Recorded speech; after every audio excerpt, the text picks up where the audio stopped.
Wherever the divine will reigns, Jesus places the strings of his attributes in order. How he must be able to say, "Here is my heaven," how the children of the Fiat will be kings and queens, and only one who possesses the divine Fiat has the right to ask for its kingdom. Volume 20, February 11th, 1927.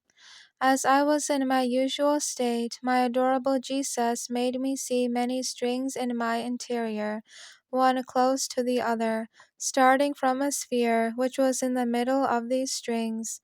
Under this sphere it was empty, and in that empty space there was my sweet Jesus who, very often, touched those strings and played, but in such a harmonious and beautiful way that it cannot be described.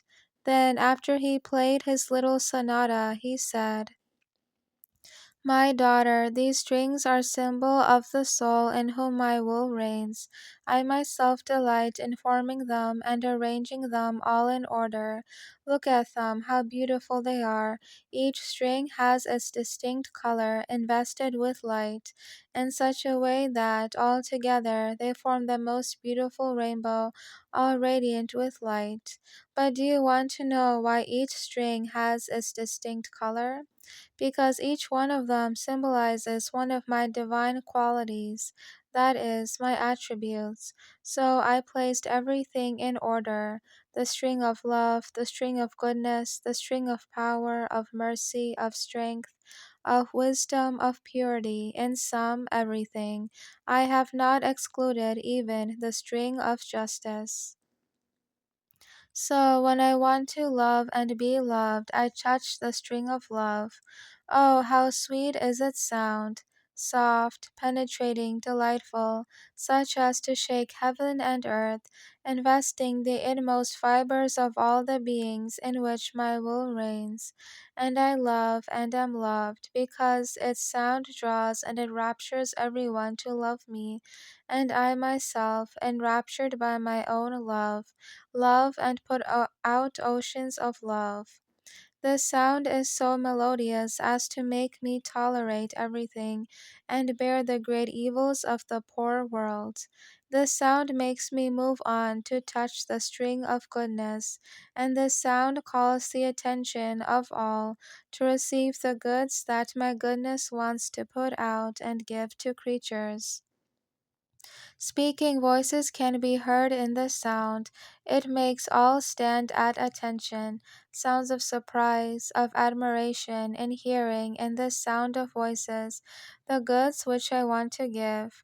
This sound, while making me put out my goods, disposes the creatures to receive them. Therefore, every time I want to place one of my attributes in office, I touch the string that belongs to it, and I place it in attitude. But do you know why I have disposed all these strings in you? Because wherever my divine will reigns, I want to find all of myself and all the things that belong to me in such a way that, whatever I do in heaven, I must be able to do in the soul in whom my supreme fiat dominates and reigns. I must have my throne, my melodies, so as to be able to vibrate the sound of mercy to convert souls, the sound of wisdom to make myself known, the sound of my power and justice to make myself feared. I must be able to say, "Here is my heaven." After this, I was doing my round in the creation, and while impressing my "I love you" on each created thing, I asked that, by virtue of that divine will which preserves them beautiful and whole, the kingdom of the supreme fiat might come upon earth. But while I was doing this, I thought to myself, "Created things are inanimate, therefore they do not have the virtue of asking for a kingdom so holy."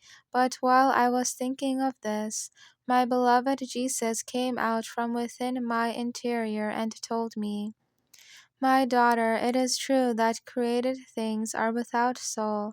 However, inside each one of them runs the life of my will, and only by virtue of it do they maintain themselves beautiful, just as they were created."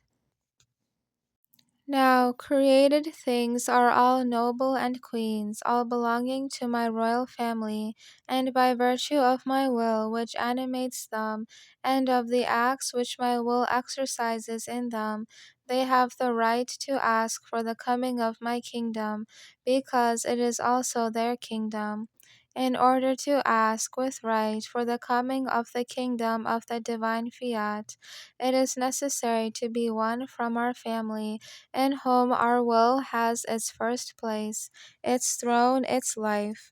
This is why first I made you be born in it, so that it might have its rights of paternity over you, and you might have the rights of daughter, in order to have the rights to ask for its kingdom, and not you alone, but also by virtue of all created things, that is, of all those innumerable acts which our will exercises in all creation, to ask that our kingdom and yours may come. My daughter, who can aspire to have the right to be king, if not a son of a king? Even more, everyone sees in him the right that the kingdom will be his. But if they see a servant, a peasant, aspiring to it, who does not belong to the royal family, and says that he has the right to be king, and that the kingdom will be his, this one is considered insane, and he deserves all mockeries. In the same way, one who wanted to ask for my kingdom, but my holy will did not reign in him, being in the condition of a servant, does not have the right to ask for my kingdom, and if he asks for it, it is without right and a simple way of speaking. Now suppose that a king had as his children hundreds, thousands of children, all belonging legitimately to his royal family. Do all of them not have the right to occupy noble positions, not unseemly to their status, and to say, the kingdom of our Father is our kingdom, because we carry his royal blood in our veins? Now, in all creation, in the children who will belong to the kingdom of the divine Fiat, will flow more than blood, the life of it, which will give them the right to belong to the royal and celestial family in such a way that all will be kings and queens, all will occupy noble positions worthy of the family to which they belong. Therefore, created things have more right that the kingdom of my will come, because they are all daughters of heaven, and are the acts of my very will which asks for it in them, than creatures themselves who, by doing their will, have reduced themselves to the condition of servants.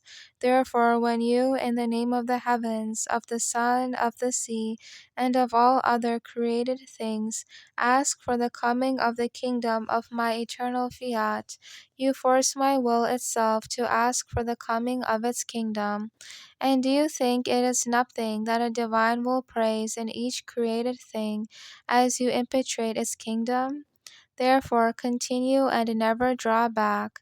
Even more, you must know that it is my will itself that puts you on the way in all creation to have its daughter together with it in all of its acts, to make you do what it does and wants from you.